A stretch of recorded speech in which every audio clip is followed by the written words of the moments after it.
جی السلام علیکم ناظرین، نیوز لنک کے ساتھ میں ہوں عظمت علی۔ اس وقت موجود ہیں ہم فیصل آباد کچہری میں، جہاں پر ماشاءاللہ جو وکلاء کا جو الیکشن ہے اس کی ہوا گرم ہو چکی ہے۔ یہاں پر کچھ امیدوار صدر، کچھ نائب صدر، کچھ جنرل سیکرٹری، کوئی فنان سیکرٹری، جس طرح کے بھی ہوتے ہیں ان کے ہوتے ہیں، یہ سبھی کے سبھی یہاں پر جو ہے نا ان کا وقت آن پہنچا ہے۔ ابھی ہمارے ساتھ جو شخصیت موجود صاحب جو کہ امیدوار ہیں برائے نائب صدر کے عہدے پر، ان سے ملاقات کرتے ہیں۔ السلام علیکم سر۔ وعلیکم السلام۔ سر کیسے ہیں؟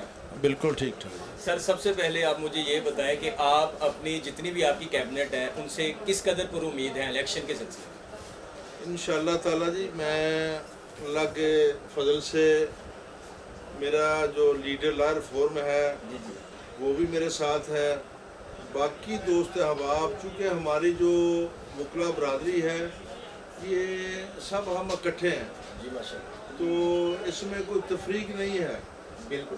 میں تو سب کا چھت تو ایک ہی ہے نا، میں نے ووٹ سب سے لینے ہیں، چھت ایک ہے ہماری۔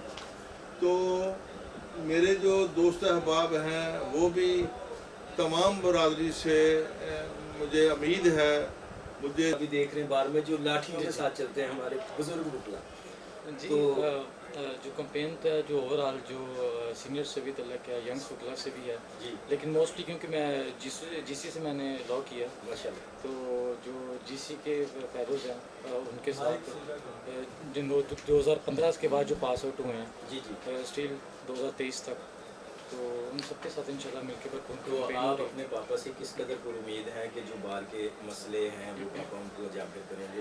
مطلب کہ ذہن میں آتی ہے نا کہ یار یہ پاپا میرے کام کر پائیں گے یا نہیں کر پائیں گے، فلاں صدر یہ کر پائیں گے یا نہیں کر پائیں گے، کتنے آپ مطلب کے اندر سے مضبوط ہیں اپنے پاپا کی طرف سے؟ جی انشاءاللہ جو میرے والد صاحب کے دائرہ اختیار میں کل انشاءاللہ جتنے کے بعد ہوا، تو وہ اس کے لیے جتنی ہو سکے انشاءاللہ ایفرٹس کریں گے اور اچھے طریقے سے وہ کام کریں گے، کیونکہ آنے والے وقت میں آج جس چیئر پہ وہ بیٹھے ہیں کل آپ لوگ بھی اسی چیئر